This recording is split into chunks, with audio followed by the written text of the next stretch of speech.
আসসালামু আলাইকুম রহমতুল্লাহ। অনেকে প্রশ্ন করেছেন পুরুষঙ্গে সরিষার তেল ব্যবহার করলে কি কি উপকারিতা আছে বা কোন তেল ব্যবহার করলে পুরুষঙ্গ মোটা হতে পারে, লম্বা হতে পারে। এই বিষয় নিয়ে অনেকে আমাকে প্রশ্ন করেছেন। খুবই সংক্ষিপ্তভাবে এই বিষয় নিয়ে আমি আপনাদের সাথে আলোচনা করব। আপনারা জানতে পারবেন কোন তেল ব্যবহার করলে আপনাদের পুরুষঙ্গের জন্য ভালো। চলুন আমাদের মূল আলোচনায় ফিরে যাওয়া যাক এবং কারা তেল ব্যবহার করলে কিছু ক্ষতি হতে পারে এই বিষয় নিয়েও জানতে পারবেন। প্রথমেই বলতে চাই, আমার প্রত্যেকটি ভিডিও মেডিকেল থেকে তুলে ধরা হয়, অবশ্যই শিক্ষণ হিসেবে দেখবেন।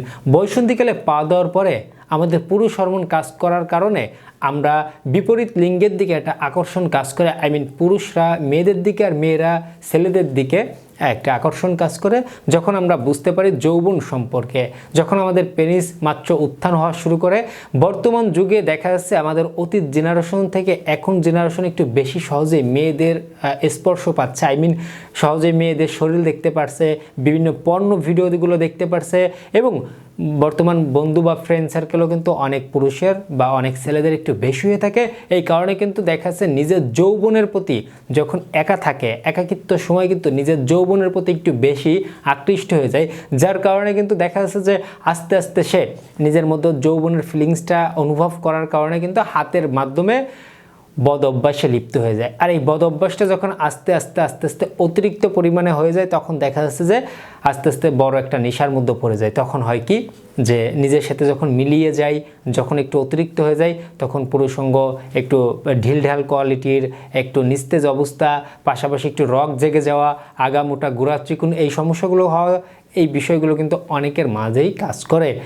পাশাপাশি অনেকের যে বড় সমস্যাটা হয় এটা হচ্ছে মেন্টালি সমস্যা বা মানসিক সমস্যা। আমাদের অনেক পুরুষ ভাইদের শরীরে কোনো সমস্যা নেই, যৌবনে কোনো সমস্যা নাই, কিন্তু দেখা যাচ্ছে যে তাদের মানসিকতা এমন একটা ইফেক্ট পড়েছে।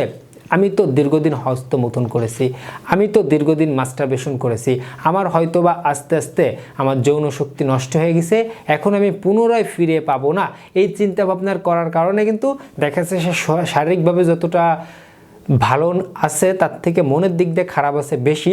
এখন বিয়ের বয়স হয়েছে, বিয়ে করার দিকে তেমন একটা আগ্রহ নেই, বিয়ে করতে ভয় পাচ্ছে, ইতিমধ্যে বিয়ে করেছে হয়তোবা, কিন্তু দেখা যাচ্ছে বউকে পরিপূর্ণ সুখ দিতে পারছে না।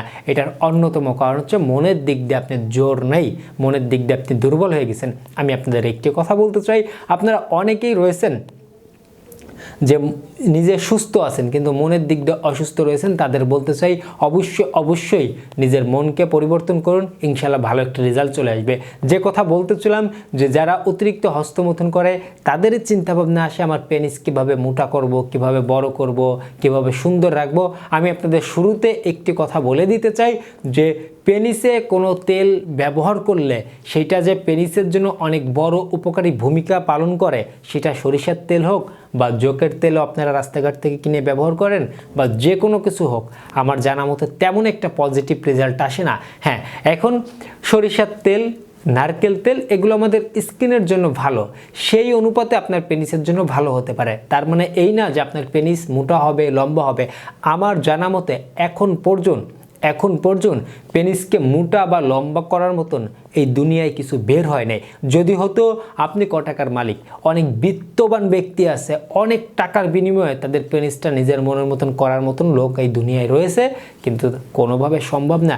সুতরাং আমি আপনাদের একটি কথাই বলতে চাই, আপনারা অনলাইন হোক বা অফলাইন হোক বিভিন্ন সময় তেল, জেল, ক্রিম ইত্যাদি আপনারা পেয়ে থাকেন, ব্যবহার করলে পেনিস লম্বা হয়, মোটা হয়, আসনস্বরূপ ফলাফল পাবেন না। এটা আরও দেখাচ্ছে তাদের জন্য বেশি ক্ষতি যারা একটু মেসেজ করতে গিয়ে আবার দ্রুত বীর্যপাত হয়ে যায়। পেনিসের তেল লাগাতে গিয়ে দেখা যাচ্ছে যে বীর্যপাত হয়ে যাচ্ছে, এতে করে আপনার জন্য আরও ক্ষতি হয়ে দাঁড়াচ্ছে। কিন্তু আমি আপনাদের এক কথাই বলতে চাই, পেনিসে কোনো তেল ব্যবহার করলে সেটা যে স্বাস্থ্য উপকারিতা বা পেনিসের জন্য উপকারিতা আছে বা যৌন স্বাস্থ্যের জন্য উপকারিতা আছে, এটা মনে হয় যে আছে বলে সম্ভব নয়। সুতরাং আপনারা কোনো তেল ব্যবহার করার চিন্তা ভাবনা না করে সঠিকভাবে জীবনযাপন করুন, রাতে পর্যাপ্ত পরিমাণে ঘুমান যাতে আমাদের হরমোনের সাইকেলটা ঠিক থাকে। পাশাপাশি পাশাপাশি অবশ্যই সঠিকভাবে খাদ্যাভ্যাসের দিকে নজর দিতে হবে।